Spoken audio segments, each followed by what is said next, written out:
Hello my dear friends, तो क्या हाल चाल है आप सभी की? बढ़िया एकदम। मैं आप सभी का स्वागत करता हूं थर्मोडायनेमिक्स के लेक्चर नंबर 10 में, जहां पे आज हम लोग बात करने वाले हैं पॉलीट्रॉपिक प्रोसेस के बारे में और थर्मोडायनेमिक्स से कुछ पीवाईक्यूज के बारे में जो मेन में आए हुए हैं। और उन्हीं में से एक आपके सामने लेके आया हूं जो कि काफ़ी बढ़िया सवाल है, 2020 में पूछा गया था।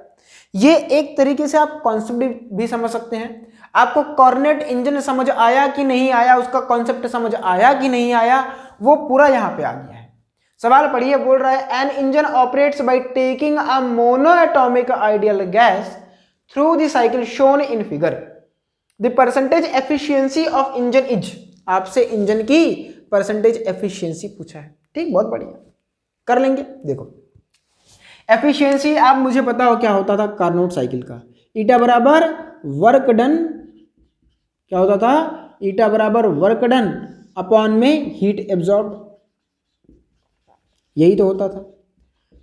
क्लियर? अब हमको वर्क डन और हीट एब्जॉर्ब निकालना है इस प्रोसेस में। क्या कोई फॉर्मूला लगेगा? नहीं। जितना भी आपको कार्नोट साइकिल के बारे में पढ़ाए थे वो नहीं लग पाएगा। रीजन भी ये कार्नोट साइकिल है ही नहीं, ये एक नॉर्मल सी साइकिल है। आपने गैस को यहाँ पे डाला और गैस ने आपको काम करके दे दिया।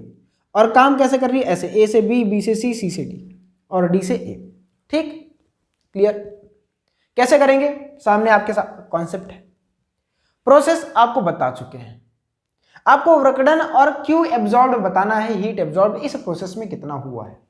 चलिए देखते हैं। अब पहले तो आप बोलोगे सर वर्क डन तो साइक्लिक प्रोसेस है तो यही एरिया निकाल ले। हम बोलेंगे हाँ बहुत बढ़िया आप सोच रहे हैं, तो क्या ये लिख दें? और क्या भाई, आपको ये पीवी का ग्राफ दिख रहा है, जी गुरु जी दिख रहा है। जब पीवी का ग्राफ दिख रहा है तो इसका एरिया ही तो वर्क डन होता था। हाँ, तो लिखो यहाँ पे, तो क्या होता था वर्क डन, तो इसका एरिया हो जाएगा P 2p0 into V not. तो यहाँ पे हो गया 2p0 into V naught upon में हीट एब्जॉर्ब। अब आपको ऐसे ही बीच में एक सवाल कराए थे, याद आ रहा है?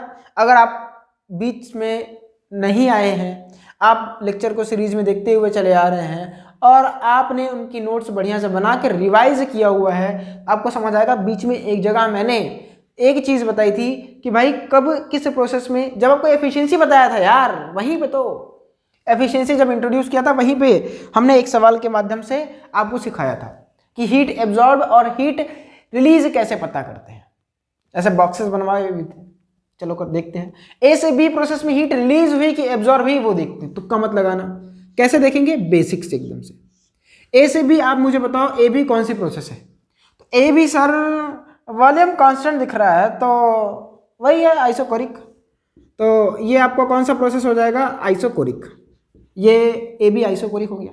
आइसोकोरिक में आपको बताए थे वर्क डन 0 होता है। आइसोकोरिक में आपने सीखा वर्क डन 0। अच्छा, आइसोकोरिक के साथ आप एक चीज और देखो कि ए से बी जब आप जा रहे हैं तो प्रेशर बढ़ रहा है, ये अलग है। इनको इनमें मिलाइएगा मत, ये अलग है। हाँ, आप जब ए से बी जा रहे हैं तो आप देख रहे हैं कि प्रेशर बढ़ रहा है। अब प्रेशर बढ़ेगा तो टेम्परेचर आपका बढ़ेगा। सर कैसे? पीवी बराबर एनआरटी से भाई, volume constant, N constant, R constant, तो प्रेशर बढ़ा तो टेम्परेचर बढ़ा, बढ़ना वही पड़ेगा। अब अगर प्रेशर बढ़ा टेम्परेचर बढ़ा तो आप ये बताओ कि जो आप पढ़ते थे first law of thermodynamics, delta Q बराबर डेल्टा यू प्लस डब्ल्यू, आपका ये तो 0 हो गया। अब आपका जो डेल्टा क्यू है वो सिर्फ डब्ल्यू पे, डेल्टा यू पे डिपेंड कर रहा है। अब मुझे बताओ डेल्टा क्यू क्या होता था? चेंज इन इंटरनल एनर्जी, और यहाँ पे ये इसी के बराबर होगा। और अगर आप साइन की बात करो तो ये पॉजिटिव आएगा। सर ये कैसे? क्योंकि डेल्टा यू आपका टेम्परेचर का फंक्शन होता था, तो टेम्परेचर बढ़ेगा तो आपकी इंटरनल एनर्जी बढ़ेगी, तो उसमें चेंज आएगा पॉजिटिव। ठीक है, अभी इस डेटा को हम बाद में यूज कर लेंगे। अच्छा, कर ही लेते हैं कि जो आपका क्यू ए बी है वो क्या है? ये heat given at constant volume है, तो यहाँ पे आप इंटरनल एनर्जी का फॉर्मूला लगा दोगे NCV डेल्टा टी। क्लियर? अब डेल्टा टी सर तो दिया ही नहीं है, आपको दिमाग लगाना है। ये बराबर होता है NCV डेल्टा टी, आपका होता था प्रेशर के बराबर। तो आप क्या लिखते हैं यहाँ पे? TB माइनस TA, ये तो करते। अब A का और B का टेम्परेचर आपको PV और NR के टर्म में निकाल देना है, तो निकाल के रख दीजिएगा। ठीक, चलो अब आगे बढ़ते हैं। ऐसे ही अगर हम BC प्रोसेस की बात करें तो ये कौन सा प्रोसेस है? BCC वाला। तो बी से सी में आपका प्रेशर कांस्टेंट है तो आपका आइसोबारिक हो जाएगा। आइसोबारिक में आपको एक चीज दिख रहा है, तो आइसोबारिक में ये आपकी गैस एक्सपेंड भी कर रहा है। No doubt. देखो बी से सी जा रहे हो तो पहले वॉल्यूम वी नॉट था, अब 2v नॉट हो रहा है। हाँ सर हमें दिख रहा है। तो अगर आपका वॉल्यूम बढ़ रहा है और प्रेशर कांस्टेंट है तो टेम्परेचर पे क्या फर्क पड़ेगा? यहां से देखो वॉल्यूम बढ़ रहा है तो टेम्परेचर भी बढ़ेगा, तो आप लिखेंगे वॉल्यूम बढ़ा तो टेम्परेचर भी बढ़ेगा। अब इस बार फर्स्ट लॉ ऑफ थर्मोडायनेमिक्स से डेल्टा क्यू बराबर delta U plus W. Sir इनमें कौन जीरो होगा? अब कोई नहीं जीरो होगा। सर डब्ल्यू अब एक्सपेंशन है तो ये पॉजिटिव, और टेम्परेचर बढ़ रहा है तो ये भी क्या होगा? पॉजिटिव होगा। सर ऐसे बाकियों के लिए करें? हाँ। अब अगर आप सी से डी वाले पे ध्यान दो, कॉमन सेंस लगा लिया जाए। सी से डी वाले पे अगर आप ध्यान से देखो तो वो ए बी का उल्टा है। ए से बी में आपकी गैस एक्सपेंड कर रही, आपकी गैस का प्रेशर बढ़ रहा है ए से बी में, लेकिन सी से डी में प्रेशर घट रहा है। तो आप खुद सोचो, जब प्रेशर घटेगा तो टेम्परेचर घट जाएगा। इस केस में आपका डेल्टा यू निगेटिव हो जाएगा, तो आपका इस केस में डेल्टा क्यू जो है, जो आपका डेल्टा क्यू है वो निगेटिव हो जाएगा। Common sense. बाकी आप ऐसे कर सकते हो।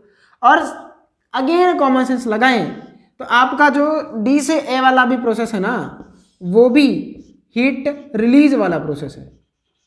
अरे भाई कहीं पे तो हीट रिलीज करे, हरदम एब्जॉर्ब भी करेगा क्या? कम। अब आपको एक चीज समझो कि फॉर्मूला में क्या यूज करना है, Q A B plus delta Q B C. अब हमें अलग अलग डेल्टा क्यू ए बी और डेल्टा क्यू बी सी निकाल देना है। अब अगर थोड़ा सा और दिमाग लगाओ तो क्यू ए बी क्या है? Heat given at constant volume, और आपको तो इसका फॉर्मूला बताए हैं, 2p naught V naught upon में इसका हो जाएगा, बोलिए, nr डेल्टा टी, और ए बी है तो T B minus T A होगा, और ये heat given at constant pressure है तो प्लस में इसे यहाँ रखते हैं बीच में, अच्छा लगता है, 2p नॉट वी नॉट।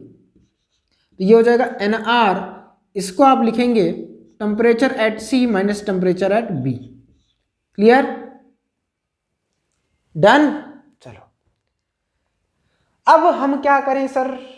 अरे nr कैसे आ रहा है यार?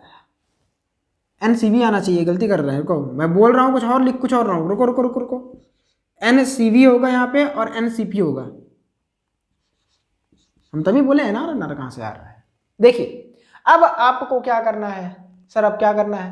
फॉर्मूला वैल्यू रखो, टीबी की value in terms of pressure, volume and N और आर के। तो आप अगर ध्यान दो तो टेम्परेचर एट ए मैं लिख दे रहा हूँ, आप अच्छा कर दूंगा यार। ए पर टेम्परेचर आप कैसे लिखोगे? Pressure at A volume at A upon में एन आर। तो प्रेशर एट ए कितना है? P naught. Volume at A कितना है? V naught upon N R. Done. चलो temperature at B, pressure at B, volume at B upon N R, ये हो जाएगा 3p naught, volume V naught ये upon N R. और अगर temperature at सी की बात करो तो हो जाएगा pressure at C, volume at C और एन आर। और अगर आप देखो तो प्रेशर एट सी कितना है? 3p नॉट है, वॉल्यूम एट सी कितना है? 2v नॉट है अपॉन में एन आर। और अगर आप एक स्टेप और सॉल्व करें तो हो जाएगा 6p naught V naught by N R. अब बोलिए भाई समझ आया कि नहीं आया? क्या इतनी चीजें आपको क्लियर हुई? बोलिए इतनी चीजें क्लियर हुई? अब देखो बोर्ड पूरा भर चुका है, हमको चाहिए जगह, हम मिटाने वाले हैं, तो ये पूरा मलबा मिटा देते हैं। अब इसकी हमें जरूरत नहीं, हमको सॉल्व करना है। मिटा दें, देखो ऐसे आपने नोट कर लिया होगा आई होप, और हम इसे मिटा दे रहे हैं। चलो भाई नोट कर लिख के मिटाते हैं इसको। अब आगे बढ़ लेते हैं। अब सब वैल्यू अगर पुट करके सॉल्व करें, अच्छा एक काम करते हैं, कर ही लेते हैं। यहाँ पे देखो ईटा बराबर हो जाएगा 2p naught V naught upon में NCV। CV क्या होता था? FR/2, यही तो होता था। CV आपका हो जाएगा FR/2। या आप मोनो एटॉमिक गैस है ना, सीधे लिख देते हैं। अगर मोनो एटॉमिक गैस है तो CV कितना होता है? मोनो एटॉमिक का F3 होता है तो 3R/2 हो जाएगा। तो यहाँ पे लिख देंगे N और यहाँ पे लिखेंगे 3R/2। CV की वैल्यू है। टेम्परेचर अगर इसकी बात करें बी की तो हो जाएगा 3p0 v0 by N R minus, इसको थोड़ा सा और लंबा करना पड़ेगा, हो गया 2p0 v0, 3p0 v0 minus p0 v0 by N R. क्लियर? बोलिए, क्या यहां तक की चीजें आपको क्लियर हुई? अब आप आगे बढ़िए। फिर ये हो गया एनसीपी, सीपी कितना होता है 5r/2 और टेम्परेचर डिफरेंस निकालना है, तो इसमें से इसको घटाओगे तो 6p0 v0 by N R minus 3p0 v0 by N R. हाँ, थोड़ा सा नीचे वाला लंबा चला जा रहा है, कोई दिक्कत नहीं है, यहाँ पे लिखते हैं ज़्यादा अच्छा लगेगा 2p0 v0। अगली लाइन में सब कट पिटा के बाहर चले आएंगे। अगर आप ध्यान देखो तो एन आर यहाँ पे कॉमन है, तो एन आर ये कैंसिल आउट हो जाएंगे और सॉल्व करते ही आपका एफिशिएंसी ईटा बराबर हो जाएगा 2p0 v0 अपॉन में यहाँ पे है 3/2, देखो ध्यान से 3/2 इंटू ये सॉल्व करने पे कितना आएगा बोलिए, 3/2 इंटू 3 में से 1 गया तो 2 ही बचेगा ना, 2p0 v0 प्लस इसको और थोड़ा सा लंबा करते हैं, ये हो जाएगा 2p0 v0, यहाँ पे एन आर से एन और आर कैंसिल आउट, तो ये आपको मिल रहा है 5/2 इंटू 6 में से 3 गया तो 3p0 v0 आ रहा है। क्लियर? सॉल्व करते हैं तो ईटा बराबर हो जाएगा, यह 6 देखो ये ऊपर चला जाएगा, एक लाइन कर ही देता हूँ 2p0 v0, वरना यहाँ पे काफ़ी लोगों की जान चली जाएगी कि हुआ कैसे। 3 2 6 p0 v0 by 2 plus 5 3 15 p0 v0 by 2, और जब आप एक स्टेप और सॉल्व करेंगे तो आपको मिलेगा ये 2 ऊपर, तो हो जाएगा 4p0 v0 अपॉन में 15 6 21 21 p0 v0, और आप देखो p0 से p0 और v0 से v0 कैंसिल, आपको ईटा बराबर मिल रहा है 4/21। आपको परसेंट में करना है ना, परसेंटेज एफिशिएंसी आपको रिपोर्ट करनी है, तो यहाँ पे आप इसी को 100 से मल्टीप्लाई करेंगे, और जब मल्टीप्लाई करेंगे तो ये अप्रॉक्सीमेटली बोला है ना, तो 21 से अगर करते हैं तो कितना होगा, देखिए 21 को डिवाइड करते हैं 4 से, मतलब बाकी आएगा तो मल्टीप्लाई कर लेंगे, तो पहले तो पॉइंट में जाएगा तो 40, 21 1 जा 21 21 21 दूनी 42 हो जाएगा, तो एक ही बार जाएगा, तो ये हो जाएगा 21, 10 में से 1 गया 9, 3 में से 2 गया 1, ये तो आएगा 90, 21 शायद आई होप 9 बार जाए, तो 9 1 जा 9, 9 2 जा 18, ठीक है, क्योंकि 20 में 180 होता तो उसी के आसपास जाएगा, ये आ रहा है 1, तो 19 मतलब अप्रॉक्सीमेटली इसको 19% बोल सकते हैं। कितना आ रहा है जी 19%। ठीक, तो ये एक काफ़ी बढ़िया सवाल है जो आपको दोबारा से देखना है, इसने आपके बेसिक्स को चैलेंज किया कि हाँ आपने सीखा कि नहीं सीखा, आप सिर्फ फॉर्मूला पढ़ लिए ईटा बराबर 1 माइनस t2/t1, तो वो नहीं, आप कभी कभार आपसे सर ये तो लेकिन बड़ा लेंदी क्वेश्चन है, भाई मेन में कभी लेंदी क्वेश्चन आएंगे, कभी छोटे भी आ जाएंगे, है ना, अब डिपेंड करता है कि वो आपसे क्या चाह रहे हैं। 4 नंबर के लिए करोगे ना सवाल कि छोड़ के चले आओगे, करना चाहिए ना, हाँ तो करना पड़ेगा, कभी ये करना पड़ेगा कभी वो करना पड़ेगा, तो 4 नंबर के लिए जो करवाया जाए वो करो, अभी पढ़ रहे हो ना, अभी पढ़ो, फिर सवाल करवाएंगे तो सवाल करो, जो करवाया जाए वो करो, जो बोला जाए वो करो, सब करो। ठीक, ये चीज़ हो गई, समझ लिया। चलिए फिर हम अगले सवाल की तरफ बढ़ते हैं। आपके सामने अगला क्वेश्चन है जो कि जेईई मेन 2020 का है। अब मैं लिटरली ना ये बता सकता हूँ, आप में से काफ़ी बच्चे ऐसा सोच रहे होंगे छोड़ दो, इतना बड़ा सा सवाल छोड़ दो। अब भले ये सवाल आसान हो चाहे कठिन हो ना, मतलब सवाल बड़ा है छोड़ दो, हम नहीं कर पाएंगे। भाई पढ़ना पड़ेगा, थोड़ा सा बड़ा है, हमने तो इसमें कटा पीटी कर दी, यहाँ पे कैस्केड के बाद 2 लाइन और लिखा था। ठीक है, अब आप समझिए। अच्छा, और दूसरी बात, ये जो सवाल है ये आपका इंडियन सवाल है पक्का। कैसे, अभी आपको समझ आएगा जब हम सॉल्यूशन करेंगे। पहले सवाल समझिए, बोल रहा 2 identical Carnot engine operates in cascade. Cascade मतलब सीरीज में। अब होता क्या मैं बताता हूँ। Between temperature T1 and T2 the temperature of hot, देखो 2 कार्नोट इंजन है, मैं समझाता हूँ। देखो 2 कार्नोट इंजन है, ये आपका पहला वाला T1 और ये दोनों जो है, ध्यान से देखिएगा, ये दोनों जो है ये दो टेम्परेचर पे काम कर रहे हैं, T1 और T2, यही लिखा है। अब ध्यान से देखो, hot reservoir of the first engine, ये जो हॉट, देखो पहले इंजन का रिजर्वायर जो है वो फर्स्ट इंजन का T1 टेम्परेचर पे है, and the temperature of cold reservoir of the second engine is T2, ठीक है। अब ध्यान से देखना, T is the temperature of sink of the first engine, ये जो पहला इंजन है, इंजन नंबर 1, इसके सिंक का जो टेम्परेचर है, ध्यान से देखिएगा, इसके सिंक का जो टेम्परेचर है वो T बोला गया है। क्या बोला गया? T। Temperature of first engine which is also the source for the second engine, वो सेकेंड इंजन का क्या है? सोर्स भी है, इज T। तो आपको T और T में रिलेशन बताना है। अब ध्यान से देखिए, क्यों मैं इसे देसी क्वेश्चन बोल रहा था। रीजन बिहाइंड डेट, आपने क्या पढ़ा था अब तक कि ये जो आपका इंजन है यहां से हीट लेगा और यहां पे हीट को क्या करेगा? रिलीज करेगा और आपको कुछ वर्क डन देगा।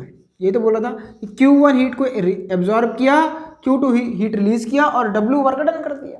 अब दिमाग लगाया गया, भाई ये हीट रिलीज कर रहा है ना, हम इसी हीट को एक दूसरे इंजन को पकड़ा देंगे। तो आपने क्या किया, यही जो हीट था जो Q2 निकला, आपने एक दूसरे इंजन को पकड़ाया, अब उसने भी सेम काम किया, कुछ हीट को रिलीज किया और उसके कुछ हिस्से से आपको काम करके दिया। अब बोला गया, ठीक, क्या आपको सवाल समझ आ गया? अब मुझे मिटाना पड़ेगा क्योंकि मेरा बोर्ड तो गया है भर। सवाल ऑब्वियस ही बातें बड़ा है तो भरेगा तो है ही। हो गया, ये ऑप्शन मैं बचा के रखता हूं, बाकियों का काम खत्म करता है। ठीक, इतना हमने पढ़ लिया था। बोल रहा है इफ आपको T1 और T2 में रिलेशन निकालना, ये आपके पास 4 ऑप्शन है। बोल रहा है if both the engine performs equal amount of work, यानी अगर सब सेम अमाउंट का वर्क कर रहे हो तब। ठीक, कोई दिक्कत नहीं, ये मिटा के अब कर लेते हैं। देखिए क्या बोला कि ये और ये बराबर है, तो W1 बराबर W2 कर लेते हैं according to question ATQ। According to question W1 बराबर W2। अब W1 कितना है? अगर आप ध्यान दें यहाँ पे, तो जो आपकी हीट है Q1 वो बराबर है Q2 प्लस W के, और जो हीट यहाँ पे आपकी Q2 है वो बराबर है Q3 प्लस W के। अब आप दोनों को बराबर कर सकते हैं, ये W1 है, ये W2 है, तो यहाँ से आपका W1 कितना आ रहा है? Q1 माइनस Q2, और यहाँ से आपका W2 आ रहा है Q2 माइनस Q3। क्लियर? एक चीज़ ये आपको समझ आई, एक रिलेशन आपको हमने सिखाया हुआ था। क्या आपको पिछली क्लास याद है? आपने रिवाइज किया हुआ था? अगर आपने रिवाइज किया तो आपको ये पता होगा कि ये टेम्परेचर अपॉन ये टेम्परेचर, यानी आप कल की क्लास के हिसाब से T1/T किसके बराबर होगा? ये अपॉन ये Q1/Q2 के। क्लियर? एंड अरे अभी नहीं, और सुनो, Q2/Q3 ये बराबर होगा T/T2 के। यहां तक बात समझ आई? ठीक, अब आप ध्यान से देख लो। अब यहां पे रखो, आपको मिल रहा है Q1 माइनस Q2 बराबर Q2 माइनस Q3। ठीक, अब आप क्या देख रहे हो? आपको मिल रहा है कि 2Q2 बराबर Q1 प्लस Q3, यही तो है। अब एक काम करते हैं, आप इसको ऐसे लिख लो, 2 बराबर Q1/Q2 प्लस Q3/Q2 होगा कि नहीं होगा? अब आप ध्यान दो तो Q1/Q2 2 बराबर Q1/Q2 आपका T1/T के बराबर है, प्लस Q3/Q2। ध्यान से देखो, आपका यहाँ से Q3/Q2, हाँ सही है, वो हो जाएगा T2/T के, आपको ये मिलेगा T2/T। क्लियर? ये मिटा देता हूँ क्योंकि इसका तो काम हमारा हो गया। अब आप सॉल्व कर लो तो आपको मिलेगा 2T बराबर T1 प्लस T2, और आपका T बराबर हो जाएगा T1 प्लस T2/2। बोलिए भाई, क्लियर? यानी आपका आंसर कितना आ रहा है? B option. सवाल बड़ा है पर कठिन नहीं है। अब देखो कितना बड़ा सा सवाल था, कितना छोटा सा सॉल्यूशन। आपको ऐसे ही सवाल, अब ऐसे ही क्वेश्चन और आए हुए हैं, तो आपको अपना कॉन्सेप्ट पढ़ के जाना है और थोड़ा सा पेशेंसली काम करना है। बड़ा सवाल देख के छोड़ के मत आना भाई, क्योंकि यहाँ वाले से मेंस में से क्वेश्चन आसान आते हैं। तो नोट करिए, फिर हम अगले सवाल की तरफ बढ़ते हैं। समझ आ गया कि नहीं आया पहले ये बताओ। और यहाँ से क्या सीख मिलती है, बड़ा सवाल मिले तो छोड़ना नहीं है, पढ़ना है, समझना है, फिर करने की कोशिश करना है, लेकिन कब, एकदम लास्ट में। ठीक, चलो आपके सामने अगला सवाल है जो 2019 मेन में पूछा गया है। बोल रहा ये एग्जैक्टली उसी पैटर्न पे सवाल है। ठीक है, आपको समझ लेना होगा कि 3 Carnot engines operate in series, यानी तीनों किसमें सीरीज में है। अभी जो समझे 2 थे उसमें 3 लग गए हैं। Between a heat source T1 and T4 there are 2 other reservoirs at temperature T2 and T3 और उनके बीच में रिलेशन ऐसा है। तो आप कैसे बनाएंगे इसको, ऐसे, ये T1 वाला है, जहाँ से हीट चली, जहाँ पे एक इंजन था उसने हीट को क्या किया, रिलीज किया और कुछ काम किया, W1। हीट कितनी रिलीज की, Q1 और Q2 उतने, सॉरी हीट एब्जॉर्ब की Q1, हीट रिलीज की Q2। यहाँ पे एक हमने एक दूसरा रिजर्वायर लगा के रखा जिसका टेम्परेचर हम T2 बोलेंगे।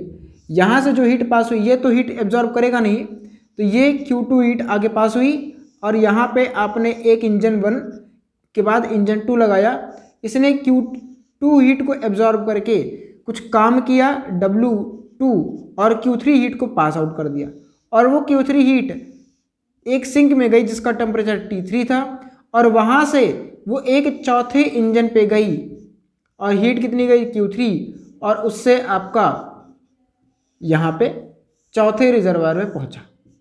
ऐसे करते करते समझ आई बात कि कैसे आपकी हीट पहुँची। यहाँ पे टेम्परेचर T1 था, फिर T2, ये पहला इंजन, फिर ये दूसरा, फिर ये तीसरा और फिर ये चौथा। बोला गया कि आपका रिलेशन क्या होगा इन सब में जब तीनों इंजन आपके इक्वली एफिशिएंट होंगे।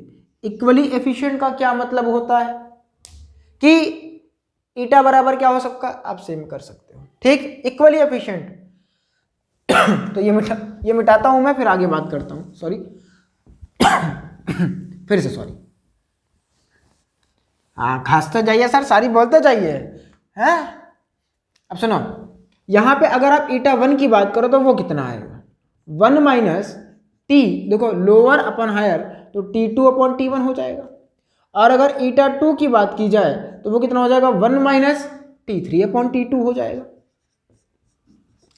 और अगर ईटा 3 की बात करें तो वो आपको कितना हो जाएगा, 1 माइनस T4 अपॉन T3 हो जाएगा। क्या आपको इतना समझ आ रहा है?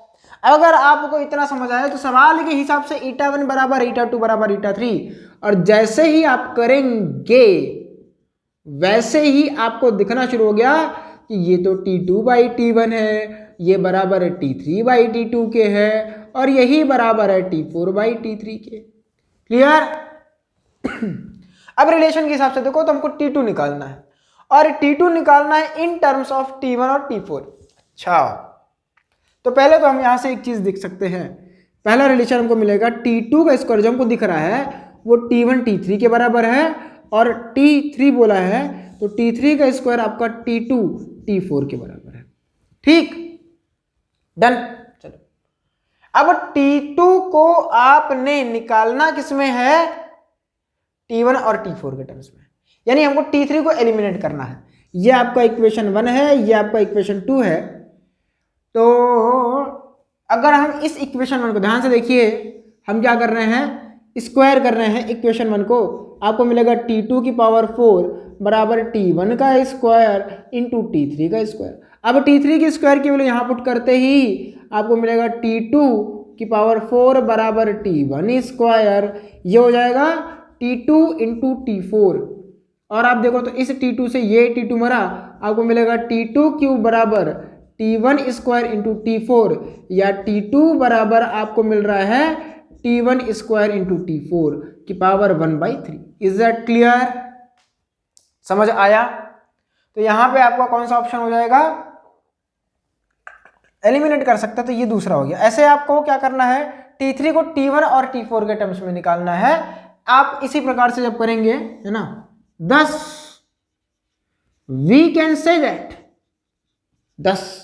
We can say that T3 बराबर T1 इंटू T4 का स्क्वायर की पावर 1/3। ठीक है, ऐसा हाँ सही है, हो जाएगा। ठीक, समझ आ गया, क्लियर। चलिए, आपको अगर इतनी बात समझ आ गई है तो हम आगे बढ़ते हैं, आप इसको नोट कर लीजिए। चलिए हम अगले सवाल की तरफ चलते हैं, जो ये अपना लास्ट सवाल है। इसके बाद हम लोग पॉलीट्रोपिक प्रोसेस शुरू कर देंगे। अरे जिनके दिमाग में डाउट हो कि सर सवाल ही करा रहे हो, पॉलीट्रोपिक कब शुरू करोगे, तो भाई वो इसके बाद हम शुरू कर देंगे। एक सवाल बचा तो हम करा दे रहे हैं। बोल रहा है कार्नोट इंजन, इंटीजर टाइप का सवाल है।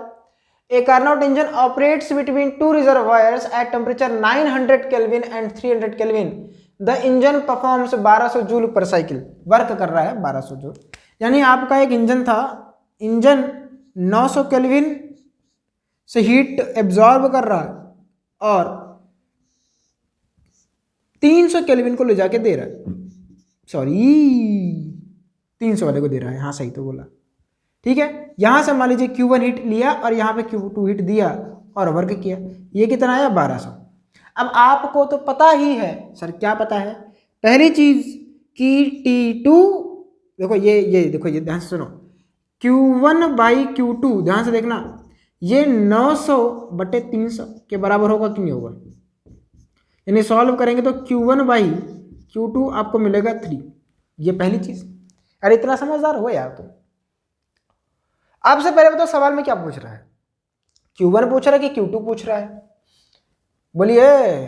तो बोल रहा है कि heat energy delivered by the engine to the low temperature reservoir. तो आपसे Q2 पूछ रहा है, दिमाग लगाइएगा। तो यहाँ पे हमको एक रिलेशन और पता है, कौन सा, कि Q1 बराबर होता है Q2 प्लस W। अब Q2 निकालना है तो Q1 को Q2 के टर्म्स में रख दें तो हमें मिलेगा Q1 बराबर 3 टाइम्स ऑफ Q2। तो पुट कर दो, ये हो जाएगा 3 टाइम्स ऑफ Q2 बराबर Q2 प्लस वर्क डन कितना है 1200। ये एक साइकिल की बात हो रही है।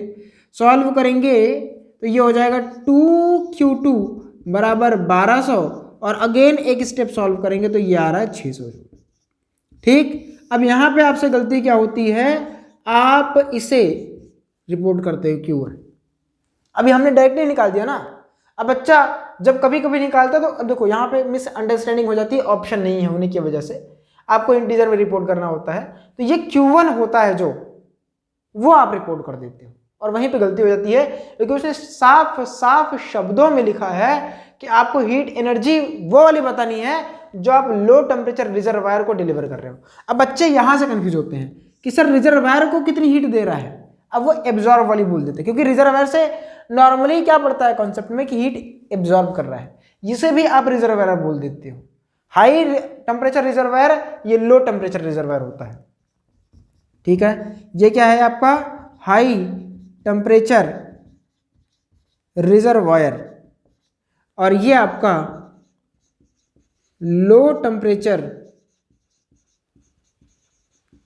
रिजर्वायर है। क्लियर, आप इसको चलिए अब नोट कर लीजिए, फिर हम लोग पॉलीट्रोपिक प्रोसेस की तरफ चलते हैं। नोट कर लीजिए। अब देखिए, हम नॉर्मली पॉलीट्रोपिक प्रोसेस क्या है अपने स्कूल में नहीं है ना, आपके स्कूल में नहीं है अपने। अगर हम आपको एक चीज बताएं तो ये कंपटीशन के ऊपर है। ये एक नॉर्मली आपको लगता है कि सर आइसोबारिक प्रोसेस जैसी थी, उसमें प्रेशर कांस्टेंट था, आइसोकोरिक में सर वॉल्यूम कांस्टेंट था, तो वैसे क्या ये कौन सी प्रोसेस है, तो भाई ये एक जनरल प्रोसेस है। अब इस प्रोसेस को पढ़ के आप आइसोबारिक को भी, आइसोकोरिक को भी, इन सब और एडियाबेटिक या कोई सी भी प्रोसेस को समझ सकते हो। अब जरूरी तो नहीं है कि वो 4 ही प्रोसेस हो दुनिया में। ठीक है, तो हेडिंग डालिएगा पॉलीट्रोपिक प्रोसेस, पॉलीट्रोपिक प्रोसेस है ना। पॉलीट्रोपिक प्रोसेस के बारे में पहले आप समझो कि स्कूल में नहीं है, आपके स्कूल्स में नहीं होगा। ठीक है, अब ये सर होता क्या है भाई, ये जनरल प्रोसेस है, it is a general process. कोई सी भी प्रोसेस आप समझ लो, ये इसका कोई नाम नहीं होता है, ये एक आपकी जनरल प्रोसेस होती है। अब सर ये जनरल प्रोसेस तो है, तो इसका कुछ इक्वेशन तो होगा ही, क्योंकि आपने हमें एडियाबेटिक का, आपने हमें आइसोबारिक, आइसोकोरिक सबका इक्वेशन बताया, तो इसका होगा हाँ। इसका क्या होता है, इसका होता है पीवी की पावर x बराबर कांस्टेंट। ये क्या है, ये आपका एक प्रोसेस है, ये इसका इक्वेशन है कि किसी भी पॉलीट्रॉपिक प्रोसेस का फॉर्मूला ये होता है। अब अगर आप ये सीख गए तो यहां से आप किसी भी, मैं बता रहा हूं, आप किसी भी प्रोसेस की तरफ जा सकते हैं। सर वो कैसे, देखिए अगर मैं इसे ऐसे आपको बताऊं, ऐसे लिख देता हूं, मैं अगर आपसे बोलूं कि आप यहां पे x बराबर 0 पुट करो तो क्या होगा, x बराबर 0 जैसे ही पुट करोगे तो आपको p बराबर कांस्टेंट नहीं मिल जाएगा। और अगर p बराबर कांस्टेंट होता है तो क्या आप मुझे बताओ ये आपकी आइसोबारिक प्रोसेस नहीं हो गई? बोलिए, अरे बोलिए ना भाई, ये आपकी आइसोबारिक प्रोसेस हुई कि नहीं? हो गई ना। अच्छा, अगर यहां पे आप x बराबर 1 पुट कर दो तो आपको मिलेगा pv की पावर 1 बराबर कांस्टेंट, यानी pv बराबर कांस्टेंट। अब ये कौन सी प्रोसेस होती थी, ये आपकी आइसोथर्मल होती थी। अब ये नॉन प्रोसेसेस है ना भाई। अब यहां पे कुछ भी आ सकता था x की वैल्यू, अब यहां पे x क्या हो सकता है आपके दिमाग में आ रहा होगा, x आपका कोई सा भी नंबर हो सकता है, any number, any real number लिखते हैं, आप लोग कॉम्प्लेक्स पढ़ चुके हो, तो ये एनी रियल नंबर है, कोई सा भी रियल नंबर हो। आपका x -1 भी होगा, -1/2 भी होगा, 1 भी होगा, 1/2 भी होगा, 3 भी होगा, 4/2, जो भी आप समझ लो सब होगा। अब उस प्रोसेस का नाम हमको नहीं पता, वो अलग बात है, पर वो प्रोसेस भी आपको ये सिखा देगा। जैसे कि सर क्या हम इससे एडियाबेटिक पे जा सकते हैं? ऑब्वियसली बात है, आप x बराबर गामा पुट कर दो तो आपको मिलेगा क्या, pv की पावर गामा बराबर कांस्टेंट। ये आपकी कौन सी प्रोसेस है, ये आपकी एडियाबेटिक प्रोसेस है। बोलिए, क्या आपको समझ आ गया? ये आपकी एडियाबेटिक प्रोसेस हुई। सर आइसोकोरिक नहीं प्रूफ किए हैं, प्रूफ कर दे रहे हैं। अब आइसोकोरिक वाले में थोड़ा सा दिमाग लग जाता है भाई। मान लो x बराबर आप इन्फिनिटी होता है, जब x बराबर इन्फिनिटी होता है तब आपका क्या होगा, pv की पावर p इंटू वी की पावर इन्फिनाइट आपका कांस्टेंट होता है। हम क्या कर रहे हैं, दोनों तरफ 1/इन्फिनाइट कर दे रहे हैं, मतलब सबकी पावर आप सेम ले सकते हो। तो यहाँ पे मैं क्या कर रहा हूँ, pv की पावर इन्फिनाइट की पावर 1/इन्फिनाइट, और यहाँ भी ये चीज़ कर दे रहा हूँ, कांस्टेंट की पावर 1/इन्फिनाइट। हाँ इसीलिए बोल रहे थे। अब आप ये बताओ आपको क्या दिख रहा है, आपको दिख रहा है p की पावर 1/इन्फिनाइट इंटू वी। अब भाई कांस्टेंट की पावर 1/इन्फिनाइट तो वही होगा ना, कांस्टेंट ही आएगा। क्यों? क्योंकि भाई 1/इन्फिनाइट मतलब 0, तो कांस्टेंट की पावर 0 तो 1 आ जाता है, तो आप कुछ भी कर लो ये 1 ही हो जाएगा। अच्छा, p की पावर 1/इन्फिनाइट क्या होगा, 0, तो आपको क्या मिल रहा है, आपको मिल रहा है v बराबर कांस्टेंट, क्योंकि ये तो 1 हो जाएगा ना। अब v बराबर कांस्टेंट मतलब ये आपका आइसोकोरिक प्रोसेस है। अब ये सब चीज़ें आपको याद रख लेनी है, क्योंकि ये एक जनरल प्रोसेस है कि x बराबर 1 पे कौन सी प्रोसेस होगी, x बराबर गामा पे कौन सी होगी, x बराबर इन्फिनाइट पे कौन सी होगी, आपको ये सारी प्रोसेस याद कर लेनी है। क्लियर? पॉलीट्रॉपिक प्रोसेस क्या है, ये एक कोई जनरल प्रोसेस है, ठीक। ये आपके स्कूल में नहीं है, आप उसकी इक्वेशन लिखते हो pv की पावर x बराबर कांस्टेंट, p इंटू वी की पावर x है, होल पावर नहीं है। जहां पे x आपका कोई नंबर होगा, मैंने आपको कुछ नॉन प्रोसेसेस प्रूफ करवाई उनकी वैल्यूज लेके, और मैं आपको ये भी कह रहा हूं कि भाई देखो आपको कभी कभी ये भी मिल जाएगा pv² बराबर कांस्टेंट। अब ये इसका नाम मत पूछ लेना भाई, हमको भी नहीं पता है कि नाम सर इसका क्या है, नहीं पता। आप इसको सॉल्व कर सकते हो? हाँ कर सकते हैं यार, हो जाएगा।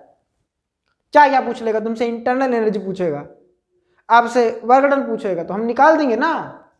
सर कैसे, अभी दिखा देता हूं, पहले आप इतना नोट कर लीजिए, फिर हम आगे बढ़ते हैं। वीडियो को पॉज करके चलिए नोट करिए, कर लिए नोट, चले आगे बढ़ें। देखो अब हम बात करते हैं, अच्छा इसका आप 1 मिनट रुको, थोड़ा सा और बता दें आपको। ये चीज़ आप समझो अभी कि आपने एडियाबेटिक प्रोसेस पढ़ी हुई थी ना, बताइए। एडियाबेटिक प्रोसेस में आपने pv की पावर गामा पढ़ा था, और उसके ढेर सारे फॉर्म्स भी तो पढ़े थे। कोई दिक्कत नहीं है, मिटा के हम लोग बात कर लेते हैं। जैसे यहाँ पे आप पढ़ रहे हो पीवी की पावर x कांस्टेंट है, भाई आइडियल गैस की ही तो पढ़ रहे हैं। आइडियल गैस के केस में अगर हम बात करें आपसे तो भाई पीवी बराबर एनआरटी तो आपका एप्लीकेबल ही होगा। अब जैसे वहां पे कर रहे थे तो आपने एक पढ़ा था टीवी की पावर गामा माइनस वन, तो यहाँ पे आपका हो जाएगा टीवी की पावर x माइनस वन, ये क्या होगा कांस्टेंट। ऐसे भी इक्वेशन आपको मिल सकती है, जरूरी नहीं कि वही मिले। क्लियर भाई, बदल सकते हो, इतना तो आप दिमागदार हो। अब ऐसे ही आपने वहां पे पढ़ा था पीवी पी की पावर वन माइनस गामा यानी one minus X into T की पावर गामा, ऐसा कुछ पढ़ा था, ऐसा ही कुछ पढ़ा होगा, देख लेता हूँ एक बार, है ना। आप क्या कर रहे हो, आप टी को वी को एलिमिनेट कर दे रहे हो, तो v बराबर क्या हो जाएगा N R T by P, यही तो होगा। या आप टी बाई पी कर लेते क्योंकि वो कांस्टेंट है तो गायब हो जाएगा, तो v की पावर x बराबर हो जाएगा t की पावर x इंटू पी की पावर माइनस एक्स, यही तो होगा। और यहाँ पे आप पुट करते तो सही तो है, सही तो है, सही सही है, सही है। तो ये क्या है, ये तीनों ही आपकी पॉलीट्रॉपिक प्रोसेस की इक्वेशन है, ये तीनों ही क्या है, पॉलीट्रॉपिक प्रोसेस की इक्वेशन है। हमको लगा ये भी बता दिया जाए मौके पे, कहीं सवाल अवाल मिल जाए तो। वैसे बहुत कम पूछा जाता है लेकिन ठीक है फिर भी बता दे रहे हैं आपको। क्लियर। हाँ, अब इसमें आपको कुछ मेरे को वर्क डन बताना था, अभी आपसे प्रॉमिस किए थे, तो आप work done in polytropic process पढ़ने चल रहे हैं। क्या पढ़ने चल रहे हैं, work done in polytropic process. Polytropic process पढ़ लेंगे, बड़ा आसान है। अब देखो अगर आपको वो देते हैं ना, क्या बोलते हैं, जो आपको याद है उसी से रिलेट कर देते हैं, क्योंकि स्कूल में डेरिवेशन तो पूछेगा नहीं। क्या आपको एडियाबेटिक प्रोसेस का वर्क डन याद है, बोलिए, क्या एडियाबेटिक प्रोसेस का वर्क डन याद है? आपको हम कैसे याद कराए थे, एडियाबेटिक प्रोसेस वाला याद आ रहा है, बोलिए। एडियाबेटिक का देखो आइसोथर्मल ये सब आप कर लोगे, एडियाबेटिक वाला बताओ। देखो हमने कैसे बताया था, एडियाबेटिक के केस में आपका डेल्टा क्यू बराबर जो, ये रिवीजन करा रहे हैं क्योंकि अभी डायरेक्टली यूज करेंगे आपको समझ नहीं आएगा क्योंकि आपने रिवाइज किया ही नहीं है। तो डेल्टा क्यू जीरो होता है तो आपका जो डेल्टा यू होता है वही डब्ल्यू के बराबर होता है। तो आप डेल्टा यू किसके बराबर होता है, n C V delta T के, यही तो करते थे। और आप इसी को क्या लिखते थे, सी वी को n R delta T upon में वन माइनस गामा। याद आ रहा है जी कि नहीं याद आ रहा है? अरे ये माइनस माइनस होता था, ठीक है माइनस कर दिया तो कोई, यही तो करते थे, गामा माइनस वन की जगह पे वन माइनस गामा। अब ये मत पूछना सर इतना डिटेल में, कॉपी का पेज पलटिए और एडियाबेटिक प्रोसेस का वर्क डन का फॉर्मूला देखिए। उसी तरीके से हम बोलेंगे वर्क डन का फॉर्मूला हो जाएगा एन आर डेल्टा टी, अब वहां गामा था यहाँ एक्स तो वन माइनस एक्स हो जाएगा। बोलिए क्लियर, वन माइनस एक्स। अब एन आर डेल्टा टी को ही आप हमने आपको लिखना सिखाया था P1 V1, ऐसे तो लिखना सिखाए थे। देखो ये आपका हो जाएगा N R T final minus T initial और आपको वन माइनस एक्स, और आपको एन आर डेल्टा टी ही हमने लिखना सिखाया था delta P into delta V. अरे P final V final minus P initial V initial, ये लिखना सिखाए थे कि नहीं बताओ? अब देखो इनको ये भी नहीं याद आ रहा होगा, एडियाबेटिक जाकर रिवाइज करो। तो ये हो जाएगा P final V final minus P initial, टेढ़ा हो गया, P initial V initial upon में वन माइनस एक्स। तो ये आपका वर्क डन का फॉर्मूला है। अब आप इतनी मैथमेटिक्स पढ़ चुके होंगे, लिमिट वगैरह, कि सर ये जो फंक्शन आपको दिख रहा है वर्क का, ये x बराबर वन पे अनडिफाइंड है, तो यही चीज़ है ना। तो आप नोट कर लीजिएगा, फॉर x बराबर वन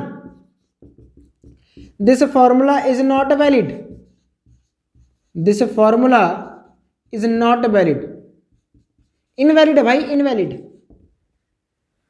ये सर्विस नहीं दे पाएगा, बोलेगा एरर, जैसे आता ना वो कैलकुलेटर में वैसे वाला। x बराबर वन कौन सा प्रोसेस होता था, अरे बोलो, आइसोकोरिक, और क्या आइसोथर्मल होता था रे, आइसोथर्मल, क्या होता था, आइसोथर्मल। अब आइसोथर्मल का वर्क डन आपको याद है कि नहीं याद है बताओ?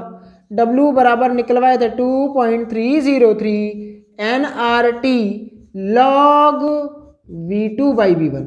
अब यहाँ पे आपको किससे जाना पड़ेगा, इंटीग्रेशन से। तो ये नॉर्मली आपको सारे प्रोसेस का वर्क डन देगा अपार्ट x बराबर 1 के। क्लियर, वो तो आपको याद है। क्लियर है बात, बोलिए क्लियर क्लियर। चलो, अगर आपको इतना याद है तो आप यहां पे मोलर स्पेसिफिक हीट को भी बता सकते हो। अगली हेडिंग डालिएगा मोलर स्पेसिफिक हीट, ये भी आपका है। अब ये आपको याद आना चाहिए कि होता क्या था। अरे वही रे भाई, CpCv जहां से हमने निकाला था। तो मोलर स्पेसिफिक हीट याद आ रहा है, क्या होता था कि आपके पास 1 मोल गैस होती थी, है ना। 1 मोल गैस का टेम्परेचर 1 डिग्री सेल्सियस या 1 केल्विन इंक्रीज करने के लिए आप जो हीट देते हो उसे ही क्या बोलते थे, मोलर स्पेसिफिक हीट। अब हमने बोला कि आप किसी गैस को हीट कांस्टेंट टेम्परेचर या कांस्टेंट वॉल्यूम पे दे सकते हो उस टाइम। अब भाई आप उसके अलावा भी तो कहीं भी दे सकते हो, कांस्टेंट टेम्परेचर पे दे सकते हो। अच्छा, कांस्टेंट टेम्परेचर पे हीट पॉसिबल ही नहीं है। अरे कहीं कभी भी तो दे सकते हो यार, बोलो ऐसा, मतलब एडियाबेटिकली दे सकते हो, प्रेशर भी चेंज हो रहा हो, वॉल्यूम भी चेंज हो रहा हो, बोलो। तो अब यहां पे आप इसका बेसिक फॉर्मूला याद है कि नहीं याद है, क्या होता था, Q बराबर NC∆T, और यहां से आपका N बराबर क्या था, ΔQ अपॉन में N∆T। याद आया? बोलिए भाई, याद आया? और from first law of thermodynamics, from फ्लॉथ, कहां से, फ्लॉथ से आप जानते हैं ΔQ बराबर होता है ΔU प्लस W के। क्लियर जी सर। अब ΔQ की जगह पे हम ये पुट कर सकते हैं, तो C बराबर हो जाएगा ΔU प्लस W अपॉन में N∆T। अब आप ध्यान से समझो तो ΔU NCV∆T क्या होता था, NCV∆T, और W अभी निकाले आप, कहाँ गया, ये रहा, NR∆T अपॉन 1 - x। क्या होता था, NR∆T अपॉन में 1 - x, और इन पूरे का कौन है बेटा, N∆T। सर कॉमन दिख रहा है N और ΔT, कैंसिल कर दें, हाँ, इसीलिए तो इतना मेहनत करवाए आपसे, ऐसे कर दो। तो ये आपका C बराबर क्या मिल रहा है, CV plus R upon 1 - x। आपको वर्क डन का फॉर्मूला मिला, ठीक, आपको मोलर स्पेसिफिक हीट का जनरल फॉर्मूला मिला। ये आपके जो फॉर्मूले हैं, पहले तो आप इन्हें डब्बे में बंद कर लो, है ना, मेरा उधर वाला डब्बा थोड़ा अजीब सा है। तो ये आपको फॉर्मूले मिल रहे हैं, क्लियर। मोलर स्पेसिफिक हीट का फॉर्मूला ये रहा। ये कांस्टेंट वॉल्यूम पे जो हीट दे रहे हो, या molar specific heat at constant volume ही है, वो तो रहेगा ही। इसे आप FR/2 करके लिख देते। Clear, done. चलिए अब इसकी थोड़ी सी हम एनालिसिस करना चाहेंगे, है ना। C बराबर CV plus R upon 1 - x की। तो वीडियो को पॉज करके हम आगे आप नोट करिए, हो गया। चलिए हम इसकी क्या करने वाले हैं, एनालिसिस मोलर स्पेसिफिक हीट की। क्या आपको यहां तक कोई डाउट आ रहा होगा? देखो, अगर आपको डाउट आ रहा है तो इसका मतलब आपका पिछला क्लियर नहीं है या आपने ढंग से रिवाइज नहीं किया है। अगर आप साथ में चल रहे होगे तो आपको पक्का बिल्कुल डाउट नहीं आ रहा होगा। आपने मोलर स्पेसिफिक हीट का एक फॉर्मूला पढ़ा, C बराबर CV plus R upon 1 - x, ठीक। अब अगर आप ध्यान से समझो इस फॉर्मूले को, तो हम यहां से डिफरेंट प्रोसेस के लिए C निकाल सकते हैं। ध्यान से देखिए, अगर आप मुझे बताओ x बराबर 0 होता था तो कौन सी प्रोसेस होती थी? ये तो और परेशान कर रहा है। x बराबर 0 पे कौन सी प्रोसेस होती थी? आइसोबारिक। क्या x बराबर 0 पे आइसोबारिक होती थी, हाँ कि ना? x बराबर 0 पे आपका आइसोबारिक प्रोसेस होता था, यही तो था। अब x बराबर 0 पुट करो यहाँ पे तो क्या आएगा, जैसे आप x बराबर 0 पुट करोगे तो आपको C बराबर मिलेगा CV प्लस R। और आप जब पढ़े होगे यार, इसी को हम क्या बोलते हैं, सीपी बोलते हैं, CV प्लस आर। भाई आप हीट दे रहे हो, है ना, constant heat at constant pressure, तो आप उसे क्या बोलते हो, molar specific heat at constant pressure, तो यही तो है।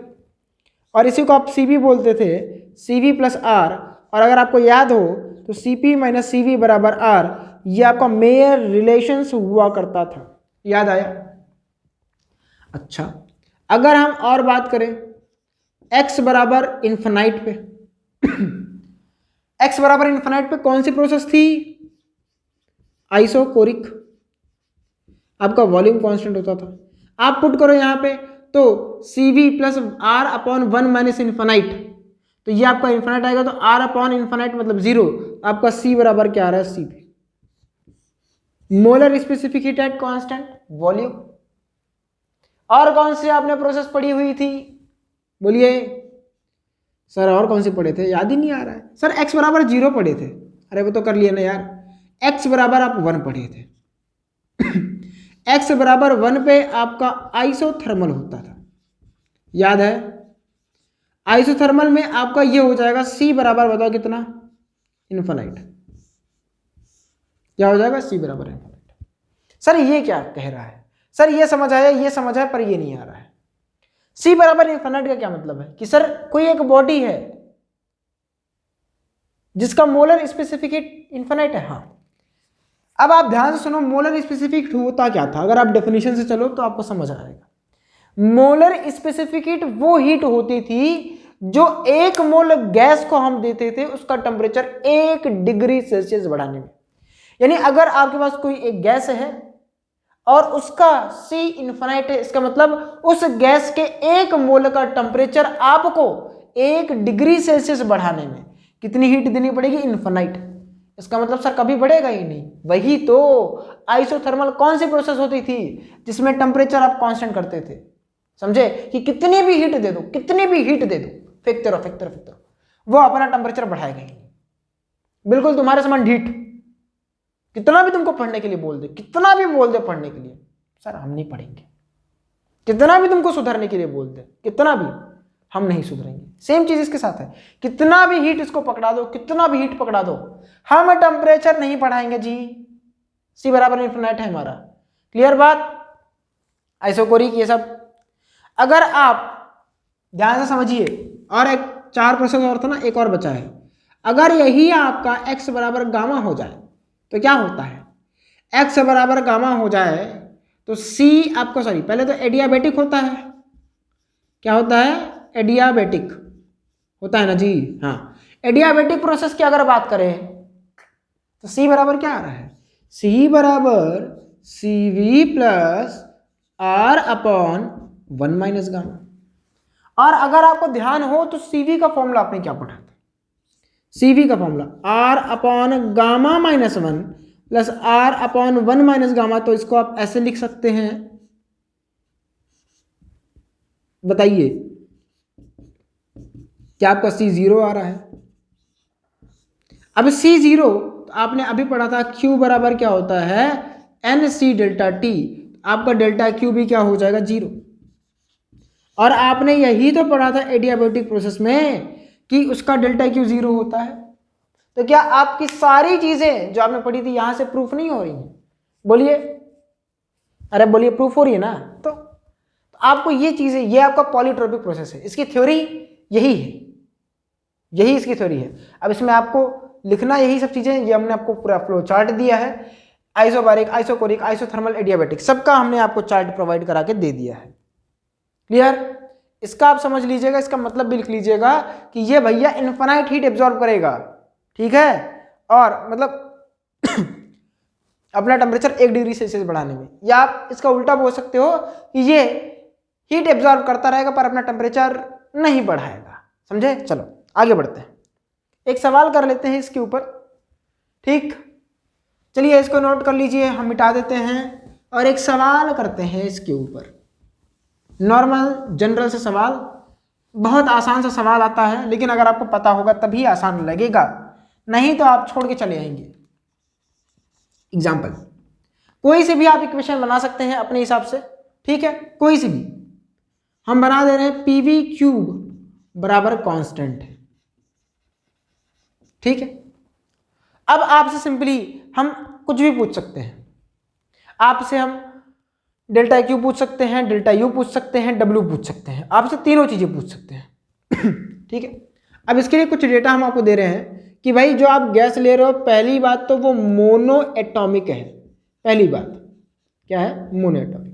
दूसरी बात, आपके पास उस मोनो एटॉमिक गैस के, एक तो आप ईटा और एन में दिक्कत होने लगी है, मोनो एटॉमिक जो गैस है उसके आपके पास 2 मोल्स हैं, कितने मोल्स हैं, 2 मोल्स हैं, और उसका इनिशियल टेम्परेचर आपके पास 200 केल्विन था और फाइनल टेम्परेचर आपका वो 300 केल्विन था।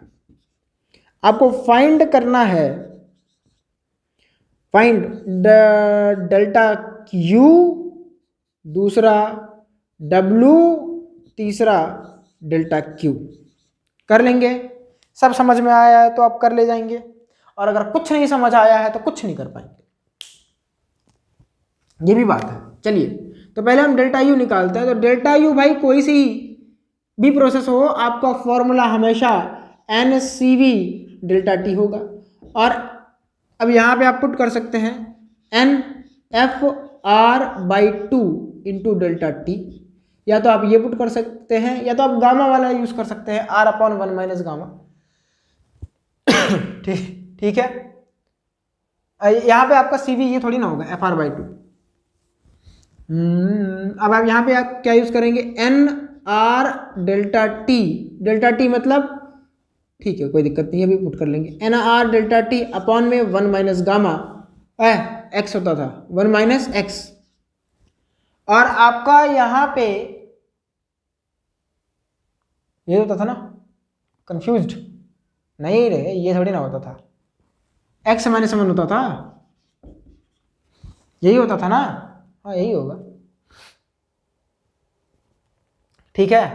अरे यार इतना दिमाग कौन लगा, हम सीधे ये करते हैं ना, ध्यान से देखो, हमें परेशान मत करो, देखो इधर इधर आओ, हाँ NCV की जगह पे FR/2 हम पुट करेंगे, वो हमेशा आपका सेम रहेगा, इतना दिमाग मत लगाओ, है ना, कि ये वो वहीं से तो निकला था, NFR/2 इंटू डेल्टा टी हो गया, ठीक है। यहाँ पे पुट कर लीजिए भाई, N नंबर ऑफ मोल्स आपका 2 है, आपकी कौन सी गैस है ये, मोनोएटॉमिक, तो हो जाएगा 3R/2 इंटू टेम्परेचर डिफरेंस आपका 300, सॉल्व कर लीजिए, डेल्टा यू मिल जाएगा, एग्जैक्टली बिल्कुल सही है।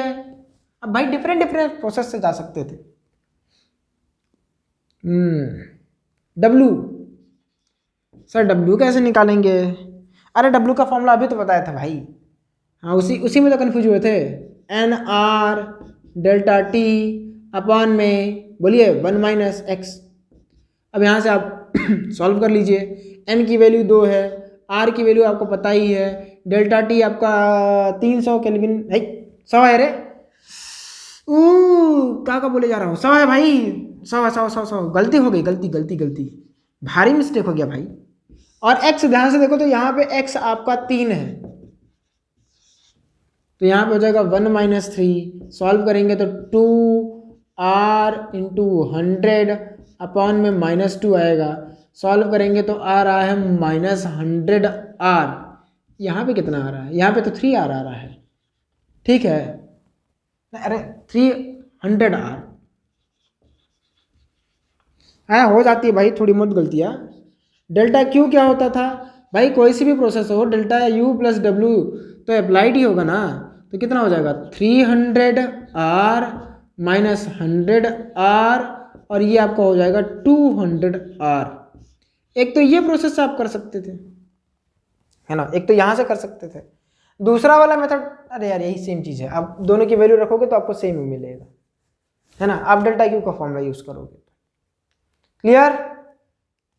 चलिए ऐसे आपसे सवाल बन सकते हैं, तो सवाल तो बड़ा आसान है, हाँ आसान ही रहेंगे सवाल, बिल्कुल भी आपको टफ नहीं मिलेंगे, है ना, ठीक है। आप डेल्टा क्यू का वो वाला भी फॉर्मूला यूज़ कर सकते हो, कौन सा वाला, और मेथड करके, वो भी जो आपको बताए थे, डेल्टा क्यू बराबर क्या होता है NC डेल्टा टी, और क्यू का आपका C का जनरल फॉर्मूला क्या बताते हैं, CV plus R/1 minus x करके, आप वो भी यूज़ करोगे तो सेम रिजल्ट आएगा।